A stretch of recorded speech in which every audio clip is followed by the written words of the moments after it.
Good day, my friends. Welcome back. I am BJ Kissel. This is 10 Things on KC Sports Network, your number one source for Kansas City sports podcasts and content. We're going to talk about the Chiefs' 27-21 loss to the Chargers down in Brazil. Now, I'm going to warn you now, I don't get too upset or too down about these games. So if you're wanting a vent session a couple of days after the game, I'm still not that guy. I've never been that guy. But I will share the things that concern me following the loss with, again, a bit of perspective on where I'm coming from. For anyone who isn't familiar and looking at the numbers, for anyone who follows, I'm the founder of KC Sports Network, and I do a lot of the behind the scenes stuff. I spent a lot of the last 15 years covering the Chiefs. Started as a blogger at Arrowhead Pride, moved to Bleacher Report for a short time, then got hired by the Chiefs to be their team reporter. Went to a video production company, spent some more time at home, and then started KC Sports Network with some friends. And here we are. So I have a very unique perspective, I believe, in covering not only the Chiefs, but the NFL from a lot of different perspectives. There've been so much content. There's so much good Chiefs content out there that 48 hours after the game, I'm not really going to get into the storylines and really break things down. I'm just going to share the 10 things I'm thinking about right now, with the perspective that I have, and see if it's valuable for you guys. Let me know in the comments if you like it, if you agree, or if you disagree. Again, if you're wanting to vent, hopefully everybody's cooled down compared to what I saw on social media after the game. But again, I'm not the sky is falling type guy. Blame it on my baseball background. I was a relief pitcher. It's always about the next pitch. It's always about the next play. I get over things quickly. Keep the bigger picture in mind about what you're trying to accomplish. It's where I've always come from. It's why I always am very annoying for people to talk to that just want to be angry. I won't name names, but there's people after Chiefs games that used to, and probably the person I talked to after the game this week told me how annoying I am to talk to after games because I'm too optimistic. And I tell them, well, I have reason to be because I've opened my eyes and watched football for the last 8 years with Patrick Mahomes and Andy Reid. It's going to be fine. So let's start off with number one. I'm probably going to piss off a lot of you. I apologize in advance, but I'm going to break down a tweet that I sent. Again, if you follow me at all, I used to basically live my life on social media. Everybody knew everything. And with tweet, I was always on it. And I've backed off a whole lot. Not on it as much anymore. So I don't follow things nearly as closely as I used to. But what I can tell you is after the game, put out a tweet that just said, annoying loss. They made more plays. Herbert is good. The Chiefs will be fine. And a good number of people disagreed and let me know that. Now, before I get into this, because I probably already annoyed about half of you that are listening because you're like, why are you responding or talking about the outlier comments? Because 1,500 of you liked the tweet that I put out, which was significantly higher percentage than sent comments disagreeing. And nobody's afraid on the internet to disagree with people, especially on Twitter. Here's where I'm coming from. And I'll get into the things again during the game that concern me, issues that need to be, in my opinion, for somebody who doesn't understand the game at that level, never really did, wasn't good at football, but watched a lot of it and have watched a lot of Chiefs football. A lot of the comments are they're reactionary comments to what's happening. And again, I responded to more people than I should after the tweet that I put out. But my overall point is this. And I've said this before in last week's show. Don't praise the Chiefs for having one of the best coaches in NFL history, a Hall of Fame tight end, a Hall of Fame defensive tackle, Hall of Fame quarterback, all of those things. Don't praise their ability to have all the success over the last few years and not give them the time to work through things and figure them out. They needed to play the game, obviously with Worthy getting injured, offense, threw things off, threw a variable in there they didn't expect. Outside of that, if they go out there and struggle, the reason that Andy Reid is a Hall of Fame coach isn't because they never struggle. It's because when they do struggle, he understands how to regroup, get to work, and fix the things that were wrong. There is never a problem, at least I should say, during Andy Reid's tenure, I've never seen a problem early in the year that wasn't corrected at some level well enough for them to be competitive to win games with whatever version of this Chiefs team we have this year. And that version to me is Patrick Mahomes playing out of his mind. We'll get to that in a second. But again, I'm more annoyed that after 1 week, people are calling for people to be fired. They're making huge, grandiose statements about this is the worst defense I've ever seen. blah, blah, blah, blah, blah. Like, they lost by 6 on the road to a team that played significantly better football game relative to how well they could play.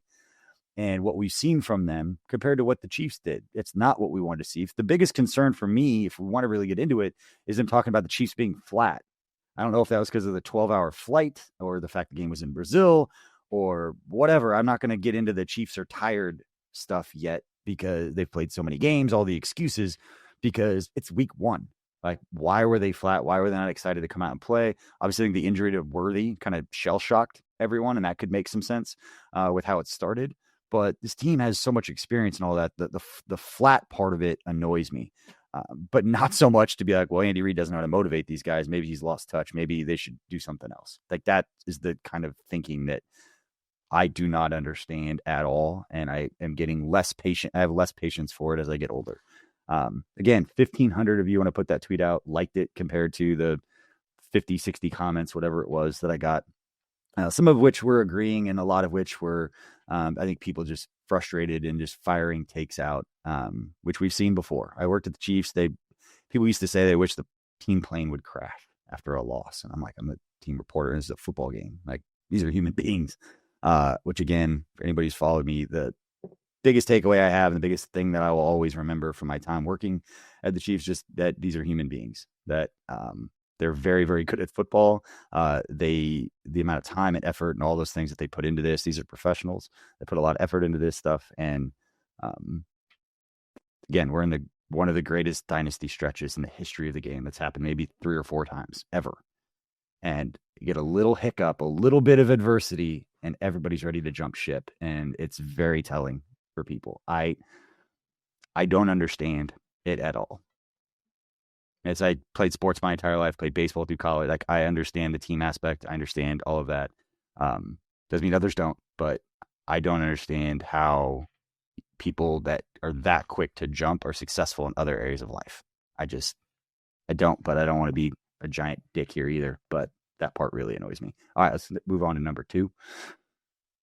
It's a short one. Mahomes, he's always been him. He is still him. He's the best player on the planet. He's not fat. He's not out of shape. All the embarrassing storylines that we actually spent time talking about.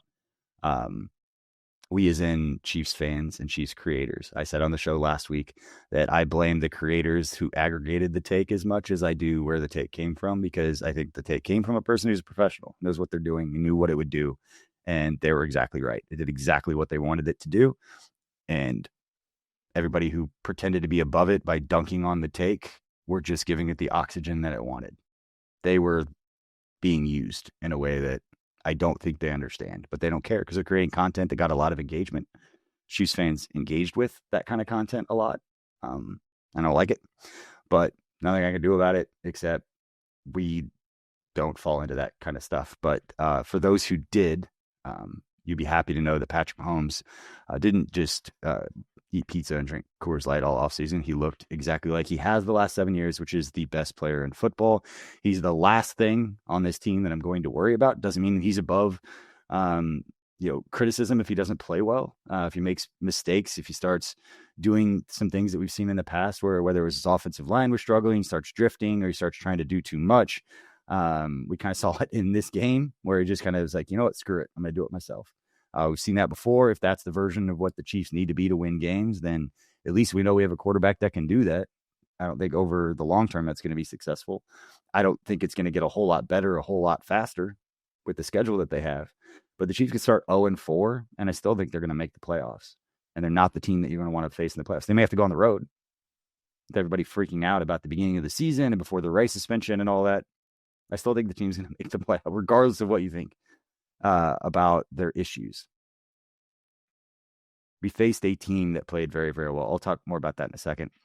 Now, offensively, that's it about Mahomes. I don't think we need to spend a whole lot more time discussing it. I know there's a lot of people that break down a lot of different plays.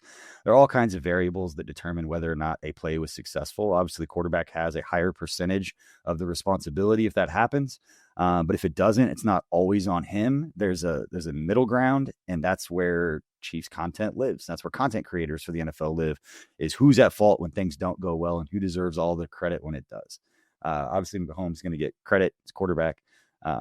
But when you look at the play, there's so many more things, again, that go into it, that starting to assess blame and where you've got to grow and be better. Again, Mahomes needs to be better in some areas, but watching that game, he's the last thing that I was concerned about. And I I think at this point, if there's ever a time where a fan base can just trust the player and not always be ready to just start being critical because of the entitlement we feel of the success that we've had recently, that we want to hold on to that. So we're overly critical of players that have done nothing but bring like amazing experiences to all of us, to go and celebrate watching our team go and play. So again, that's my take on Patrick Mahomes. It's going to be fun to watch. And I hope my next point is the one that concerns me the most from that game. And I know Hollywood Brown is number 3. I know Hollywood Brown had 10 catches on 16 targets for 99 yards. But things looked off with him in a way that isn't great, and it is a little concerning. And again, I didn't play football at this level. I've never coached football at this level. I've been around it. Doesn't mean I know it. I've watched football 15 years. Doesn't mean I know it. I've had answers to the test. I used to sit in there in the Chiefs player workroom, the film room. We call it Dan Sorensen's room. I used to sit there and watch the game film with all the play calls, everything. I could sort by all the blitzes and all the looks and everything and try to figure it out with the answers to the test in front of me and couldn't. So I'm not going to pretend to understand exactly who's at fault with this, but what I can tell you from watching it, whether it's the stems of the routes, the way that they're ran, the depth, the way that they break, the angles in which you come out of them, whatever it is, the timing, spacing, whatever it is, it looks off with Hollywood Brown. And that's concerning, knowing he's been here for a little bit. He said offseason, I know he's been banged up. He's been injured. He's been around enough for some of the things that we're seeing to not look better. Again, I know he had 10 catches. I know he led the Chiefs. He's going to have to be better. I expect and would hope that this part of it would be better. Just a little concerning because he has been here a bit. And it doesn't look great yet.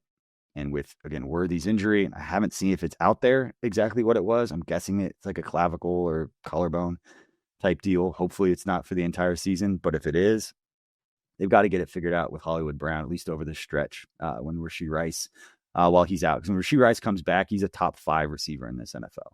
In the NFL, I would have said that before. Like, he was sleeper. I didn't know what the suspension was going to be. I think Rashee Rice is going to be an absolute star in the league, because the opportunity he has, and with Mahomes and like the whole deal, I think it's just set up perfectly for him. Disappointing that he suspended all that. We've talked about that. But Hollywood Brown, got to figure it out. That part was disappointing for me offensively, knowing where they're at and where they could go. Hollywood Brown has to be a big part of that. And so we'll talk about the defense here after the break. We're going to go with our first of 2 breaks today. Again, you're listening to 10 Things here on KC Sports Network. We'll be right back after this. Calling all Chiefs fans, you could be on the field at the 50 inside GEHA Field for the official coin toss at a Chiefs home game this season. Visit Chiefs.com/GEHA now. Enter to win a chance to be on the field for a once-in-a-lifetime view of the pre-game coin toss. Plus, you can score other exclusive prizes. Enter for a chance to win at Chiefs.com/GEHA. GEHA is the proud partner of the Kansas City Chiefs. Looking for tickets for your next event? Tickets for Less is your #1 source. Save big on every purchase when you use promo code KCSN at ticketsforless.com. What's up, guys? I'm BJ Kissel, founder and CEO of KC Sports Network, and I'm here to talk to Kansas City businesses. If you rely on technology, you need an IT support team that's not just another vendor, but a true IT partner. That's how I want to introduce you to my friend and neighbor, KJ Miller. He is a VCIO at ThrottleNet, the Midwest's highest rated and most reviewed IT support company. They've been in business for more than 25 years, helping companies stay secure, productive, and ahead of the curve. They aren't just IT support, but they provide data security, IT strategy, and cloud software services. They do it all, and their reviews show they do it better than anyone else. So if you want to hear about how ThrottleNet can help your local business, join the conversation with myself, KJ Miller from ThrottleNet, and our resident genius from KC Sports Network when it comes to IT, at least as he's affectionately known by us, Mr. Craig Stout. Click the link in the description to hear how ThrottleNet can help you. Welcome back to 10 Things here on KC Sports Network. I'm BJ Kissel. Let's talk a little bit about the defense now. Spent time talking about the offense, spent time just kind of like preaching. I don't know. I don't like talking about this kind of stuff, but I feel like it's necessary. And I ran into some people. I want to shout out real quick. I'm going out of order for what I had here, but shout out everybody that came up to Holiday Distillery yesterday for our KU Mizzou college football watch party. I had Matt Miller, my buddy from ESPN. Anybody knows me knows Matt and I have been friends for 15 years, and this kind of came up in this business together. And he and his crew were able to come up, watch the KU Mizzou. Tucker was happy because Mizzou won. Sorry for all the KU fans. I'm a K-State fan, and it wasn't a great weekend. It wasn't a great football weekend overall. Luckily, my son's baseball team's doing pretty good. And we've got some tournament games this afternoon. And so got that. But yeah, shout out to everybody that made it up to Holiday Distillery for our watch party. And shout out to everybody at Holiday. It's such an amazing place and an amazing group of people. It's so much fun to do stuff up there. We'll do some more watch parties. We've had 2 over the last 2 weeks, plus the golf tournament. But we're going to have some more events coming up. We're going to do a poker tournament sometime in October, November. I got to get the details set for that. I've been trying to get through all the events that we've had before I worry about the next one. But shout out everybody at Holiday and for coming up and having a great time. Had some tacos for life up there. It was a great time. But let's talk a little bit about the defense now. Needed tacos on my mind before I was talking about this because pass rush, not okay. When I put that tweet out after the game, most people were talking about the defense and that, without this pass rush, the only pressure they could get is when they blitz and yada, yada, yada. Not saying you're not wrong, but this has been said a lot about Chiefs teams. They can't get pressure without Spags sending the house, and then Spags sends the house, gets all aggressive, and then people love it. So Chris Jones getting a lot of attention. Pass rush needs to be better outside of that, or they're going to struggle, and it's going to be a grind like we've seen over the last few years at different points and different stretches. I do expect it to get better. I don't think it's going to it's going to change to the point where it becomes a strength of the team. I think it's like an obvious statement. I don't know what FAU is going to be before his injury. But the one guy, if we're talking about the pass rush, that besides Karlaftis, obviously he's got paid, like he's got to go out there and make plays. Again, didn't study it, didn't go into it, but just big picture. Charles Omenihu wanted his contract. He's been unlucky with injuries. Has the pedigree coming out of college. He's shown flashes. He's the one that could probably stand to benefit the most individually as a player for coming out and being the answer for the pass rush. Again, without going through all of it and studying the film and like how it all happened. Because again, responsibilities, all those different things come into it. But Charles Omenihu is the one for me defensively that if we're going to talk about pass rush and finding it from somewhere else, the Turk Whartons in the past, those guys that kind of flashed every once in a while, is not a guy who's going to end up with 10, 12 sacks, but end up with 6 to 8, but kind of come in key moments when you need him to. Didn't happen against the Chargers. What else didn't happen? The other concerning part for me were the DBs not coming down and making plays. There were 3 or 4 times in Shamari Connor, at least 2 times that I remember. Jaden Hicks had a few shots where they're running the alley. They're running downhill to make a play, either on a short pass or some sort of running game, and they miss the tackle. Or they trip him up and he stumbles and he's still able to get another 7 or 8 yards instead of it being kind of a loss or stop him right where you first made contact, make a better tackle, take a better angle, a better path to the road, or whatever you want to call it. I feel like we gave up maybe 30, 40 yards on just 2 or 3 plays, just from those guys coming down and missing tackles. And those yards, you put together the drives and how they scored, those yards started to add up. And I just felt like the DBs didn't tackle great. Again, not going through the numbers, but the handful of times watching them run the shoot, expected those guys to make plays. Saw Justin Reed. I thought it was actually pretty cool that he put out the tweet saying Jaden Hicks is still going to be a star in this league and that you can't judge everything off of one game. But we saw Justin Reed handful of times each game would run the shoot and make a tackle. Not that he was a perfect player either, but made some of those plays. And that's the position that Jaden Hicks and Shamari Connor are going to find themselves in this defense, is running down and making plays. And it doesn't get any easier with the Eagles next week. So they miss a tackle, it's going to be a touchdown. They don't get there on time. They create too much space. It's going to be a touchdown. Now, this is not a comment about the Chiefs defense necessarily, but I do think it's important to note That I think it was Marty Schottenheimer had the quote that like the other guys are on scholarship too. It's okay to credit the other team when the guys go out and make plays. As dominant as the Chiefs have been over the last 7-8 years, big picture, it's not like they're blowing people out, right? They're winning these games. They're close games, 1-2 score games. They're making the key plays at the end, but they're not going out there and just completely dominating their opponents to the point to where the margin of error is still 4 or 5 plays in every single game. And Justin Herbert made those plays. He played about as good a football game as I've seen. He was dotting the ball all over the place. The placement was great. The decision-making was great. The run at the end, super frustrating not to have contain. All the things that people have talked about with that play and figuring out whose responsibility was what and who should have been where and all those things. But we do need to step back and give credit to the other players, and they come out and just play. And I just wrote, Justin Herbert is a dude. He, in ways, outplayed Mahomes.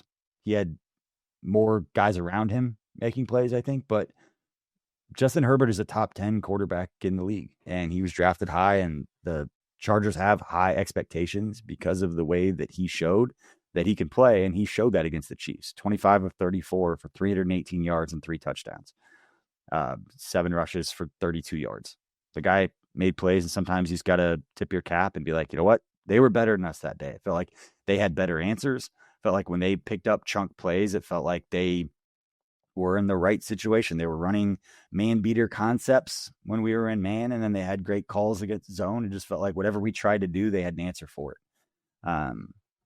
So I don't know, but what I do know is that Spags, up until last year, I think the thing with Spags is always never judge his defenses before Halloween. You've heard us say that before in this network. Not last year, because they started off great last year, I believe. Last year or 2 years ago. I got all the years mixed up. But it was always don't judge a Spags defense before Halloween. And then they came out, and it's always like tinkering with things, and they figure out what they're good at, and then they go.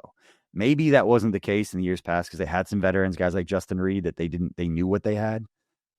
And whereas this year with Connor, with Hicks, with some of the other guys, like they're still trying to figure out that part of it and give them some time for that. But again, Spags has shown to be one of the best, not the best defensive coordinator, not just in football right now, but maybe ever. You start looking at Super Bowls and what he's done.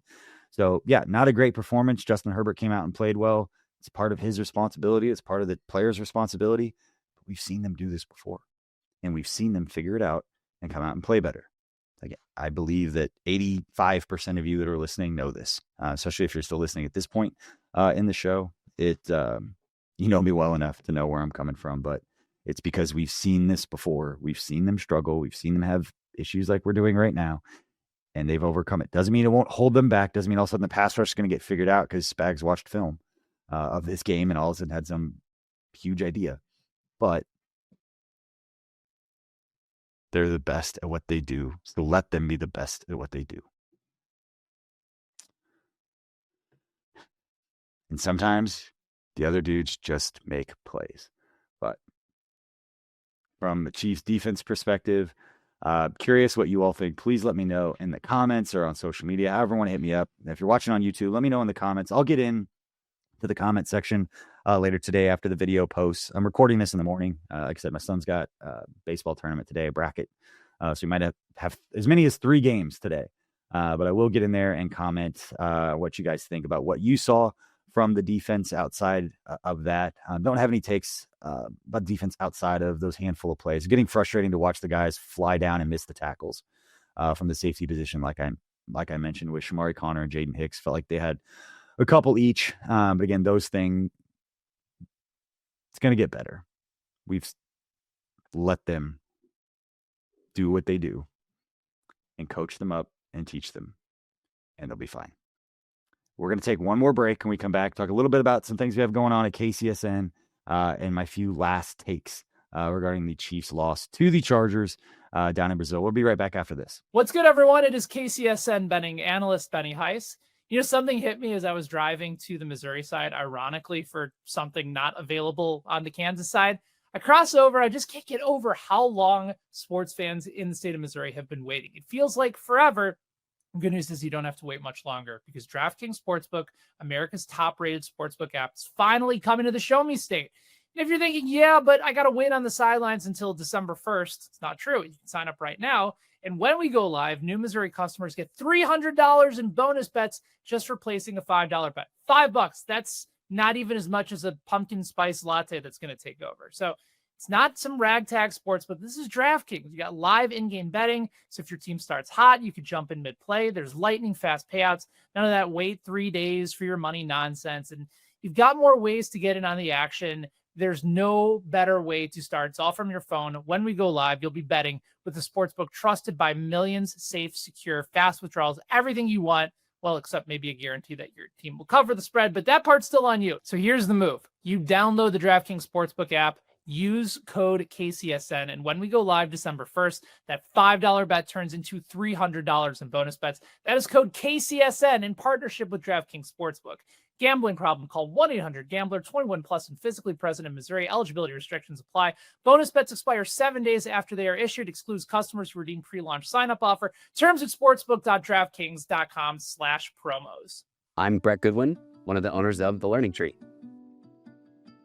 The Learning Tree is a neighborhood toy store in Prairie Village, Kansas. This has been here in this location since 2000s, and my husband Alan and I purchased the store in 2023. Alan and I grew up in families where we've always wanted to have a business together. Alan grew up, for instance, his parents had a jewelry store. I worked in a local toy store here in Prairie Village when I was growing up. When this opportunity happened in 2023, we knew right away we wanted to contact them and pursue the store. We wouldn't have been able to get the store without the team at Emprise Bank. From the day we contacted them, they knew what we needed to do, which was very helpful. I would absolutely recommend the team at Emprise Bank to anyone looking to secure a business. We worked with Emprise from day one. They were extremely helpful. They were always great resources. We talk to them frequently. They know the area. They're very friendly. We know who we're going to talk with, and they know what we need to do. We hope we'll see you at the Learning Tree. Welcome back to 10 Things here on KC Sports Network. I'm BJ Kissel. A little abbreviated episode. Appreciate everybody who's still hanging with us, whether you're watching on YouTube or whether you're listening to the audio podcast. Please go tell a friend about KCSN. It's been really exciting the way that we've grown and the way that this organization and business has kind of just organically grown over the last 5 years. And that's because of your guys' support and watching and listening and all those things. So go tell a friend. Please subscribe on YouTube if you haven't already. You can turn notifications on. We've got all kinds of content. Don't have to watch all of it. We know we're Content Factory, we've been called. But we've got live streams every day from 12 to 1 with Tucker Franklin and Josh Briscoe. We've got live shows every night of the week, during the week, with Only Weird Games and the KC Laboratory. Obviously, have that football show with Matt Verderam and Tucker Franklin coming out as well. Not to mention Amateur Hour, the OG Chiefs podcast with his Dirkness and Ryan Hall. I got Benny Heiss with all our betting stuff. So appreciate everybody for supporting what we've got going on here at KCSN. A lot of cool stuff planned. All right, let's get into my last three takes. Last three things, I guess, that I'm thinking about following the Chiefs game. And I hate to say this one because I've been harping on it. I feel like every podcast that I do about one a week during the season, I haven't done a lot in the off season, but whenever I talk with people about the Chiefs and how I feel about, particularly offensively, when this comes up, I always say the same thing. And the running back position for the Chiefs, two great, one fan favorite and one great story of a player coming back and taking advantage, learning from him. Is talking about Kareem, learning from the mistakes that he made, coming back. It's a cool story. Seems genuine and authentic in coming back and kind of learning from his past and some of the things that happened with his first go around in Kansas City. It's a great story. And Isaiah Pacheco, I know, is a fan favorite. He's got energy. He brings juice, all those things. What he doesn't bring are chunk plays to the Chiefs offense. Neither one of them do. And that is one of those issues that is going to be talked about after the fact because you don't see the lack of it. You see a 7-yard run from Isaiah Pacheco and he gets up, he's all hyped. He's like, that's great. That was the first guy who talked to him. The first guy who touched him, and it was at the second level. And if he makes that guy miss, it's a 15 or 20-yard gain. And I just feel like that's happened a lot. With Pacheco, it seems more vision. And again, I understand I didn't play football. I understand that. but I can see what other running backs do in the league with space, and I can see what we do in the league with space when we have space. And Kareem will give you 3 yards when you need 3 yards. And he'll give you 3 yards when you need 7 yards. So when you need 3 yards, it's a great guy to have. But when it's 1st and 10 and you want a chunk play and it's 2nd and 6 and it should be 1st and 10, that's a problem. And it puts so much more stress on the offense to have to run more plays to score and to get down the field, obviously. So only ran the ball 10 times in this game. I think we had 5 for 25 from Pacheco, and let me double check. 5 for 25 from Pacheco, 5 for 16 from Kareem Hunt, 3.2 yards. The longest run, 6 yards from Hunt, 10 yards from Pacheco, which means he was 4 for 15 on his other carries. And then Mahomes with the 15-yard scramble was the longest run for the Chiefs. It's not completely different. What we've seen from Andy Reid, you're not going to have a running back that you turn around and hand the ball to 25 times. He's never done that in his career, regardless of the running backs he's had. And he's had dudes in the past. He had LaShawn McCoy, he had Brian Westbrook. They weren't handing the ball off that level. And there's always something that people complained about with Andy Reid is the lack of handing the ball off. Now, don't want him to hand the ball off more necessarily. And I don't think they're not handing it off because of the lack of chunk plays. I just think the lack of chunk plays is putting more stress, whether it's conscious, subconscious, whatever you want to see, understood as it's happening, or it's something that we step back and look like, wow, they lowest in the league in rushing yards of 10 plays or more. Like, that's a problem. But you bring that up and Chiefs fans will hate on you because they love Kareem's story and they love Pacheco's energy, which can both be true. And also it could be true that an explosive running back would do as much for this offense as about anything else that people complain about.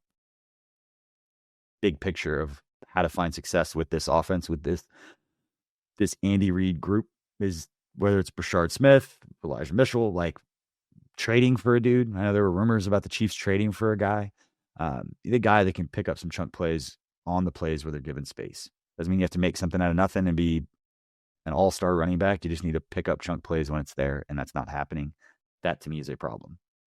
The other problem offensively that I'm going to bring up, and let me know in the comment section what you think about this. There'll probably be some breakdowns for Seth. We'll have something on this at some point if he hasn't already.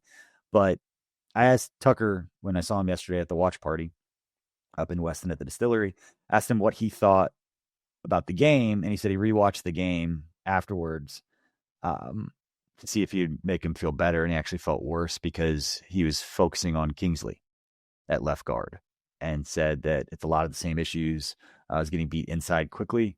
A lot of the plays that Mahomes, like the play that Mahomes made that is going to be on his highlight reel forever, that one of the coolest, like, don't take those kinds of plays for granted. The third down pass to Juju. That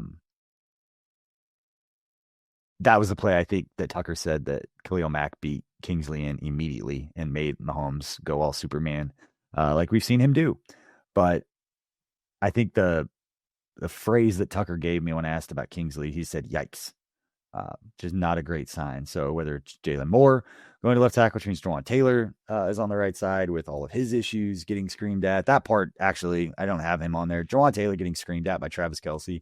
I think finally somebody get after. I'm sure that behind the scenes, I'm sure he's been let know. But it makes fans feel better because we've been sick of it for a while with Jawan Taylor jumping off sides and all stuff. That part, I don't need to say anything because Andy Reid will take care of that part. But with Jawan Taylor, hadn't taken care of the part of him jumping off sides all the time. Need to figure that part of it out. It's the most obvious statement in the history of podcasting. But Tucker saying Kingsley is yikes. Plus the issues we saw with Jawan Taylor on the right side. It's not great, Bob. But hopefully things will get better. We have seen this group improve. We have seen the Chiefs have issues. Was it 4 years ago? We were never going to make the Super Bowl because we didn't have a punt returner who could catch. People forget. And then we, remember we're going to go to the Super Bowl or win a Super Bowl because we didn't have a holder. And Dustin Colquitt was calling out Tommy Townsend for his ability to not hold correctly. I don't think he was wrong. But everybody freaked out that was going to be the reason that we weren't going to go.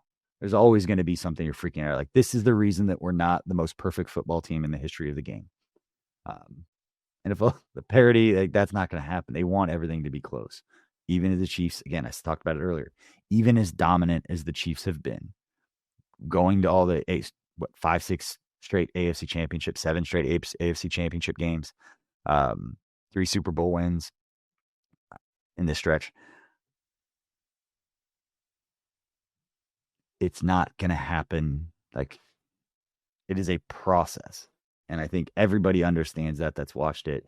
This team, the sky is falling, it seems, for some, after they lost by 6 on the road to a team that played their B-plus game, and the Chiefs played a D, C minus, maybe a C, because Mahomes played out of his mind, and he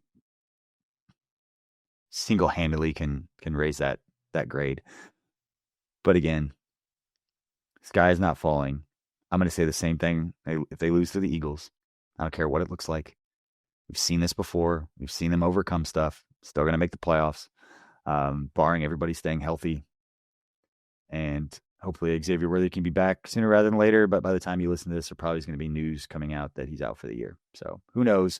We'll see. Hopefully that's not the case. But again, thank you all for listening or watching this episode of 10 Things. Again, a little bit different. Once we get into a normal schedule, these episodes will kind of come in a little bit differently. This one's a little different because it's a couple days after the game, coming out on a Sunday, and then we've got more shows coming out. We'll have a new episode of That Football Show, reacting to all the games from today across the NFL slate with Matt and Tucker.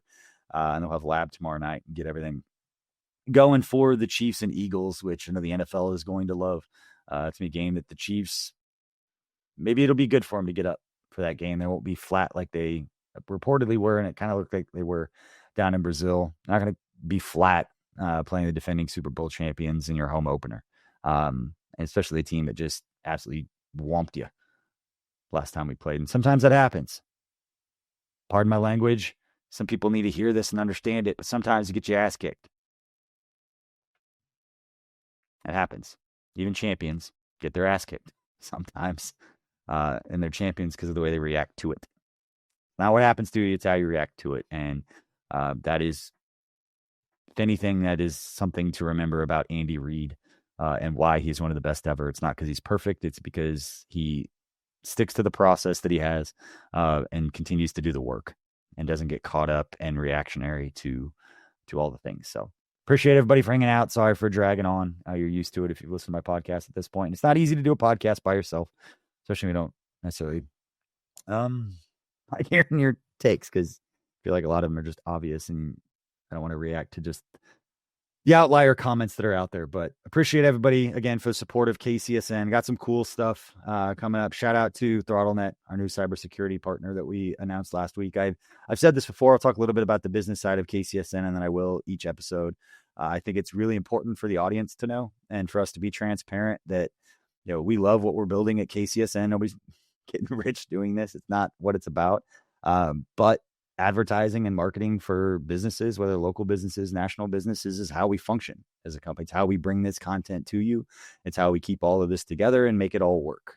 So we've got to figure out ways to create value for businesses so they can advertise with us and reach our audience, which is you guys. And we're going to be respectful of that and take that very seriously and make sure that we're not overdoing it, that we don't have too many ads, and that we're always going to have less ads than our competitors. We're efficient and lean enough as a local business that we can do that. But at the same time, understand that the user experience in listening and watching our shows and our content and how you mold that with advertising and making sure that you're providing value for businesses is what I spend most of my time doing. And so it's part art, part science, and a lot of communication and a lot of talking with people. So if you ever have any questions, you get annoyed about the number of ads you're seeing, just trust that there's a lot of intentionality going behind about how it all fits. And again, we're always looking for those local businesses that we make sense for, that they can see value, that we can provide value for, and that provide value for us. And then in turn, have that relationship with the audience where we can create great content. You guys still reach us, and that we're still accessible in all the ways that we have been and we will continue to be. So shout out ThrottleNet, our cybersecurity partners. You'll be hearing quite a bit about them promoting the GEHA coin toss captain program again this year, which we had a couple winners last year. Got to be out on the field for the coin toss, which is pretty cool. You can find those links on our social media pages or in our newsletter at kcsn.com. Other big activations, kcsn.com. Talked about it before, but if you're not a subscriber, it's free to subscribe at kcsn.com. You get all the news updates from our credentialed beat writer, Herbie Teope. We did get credentialed by the Chiefs this year, so you'll see our content coming straight from Arrowhead at all the pressers. Herbie Teope, who spent several years with the Kansas City Stars, their lead beat writer covering the Chiefs. Also spent time with the Times-Picayune covering the Saints as a beat writer, and also at NFL Network and NFL.com. So very lucky to have somebody of Herbie's experience and Herbie's ability to be our beat writer covering the Chiefs. And you can get all of his stuff at kcsn.com. You can also get a lot of our more in-depth content there. That is behind a paywall. It's $30 a year for access to that. It gives you access to our Discord, also gives you access to all of the in-depth content, and also gets you a $40 gift card to Tacos for Life. And I'm going to talk about it a lot because it's my favorite activation that we do. If you live in the Kansas City area, it makes more sense. I get that. But there's a location in Overland Park. It's right at 119th and Blue Valley Parkway. It's a Tacos for Life right there by Target. There's also one over in Blue Springs over by the high schools. So in between, I believe, both those high schools. But locations in both areas.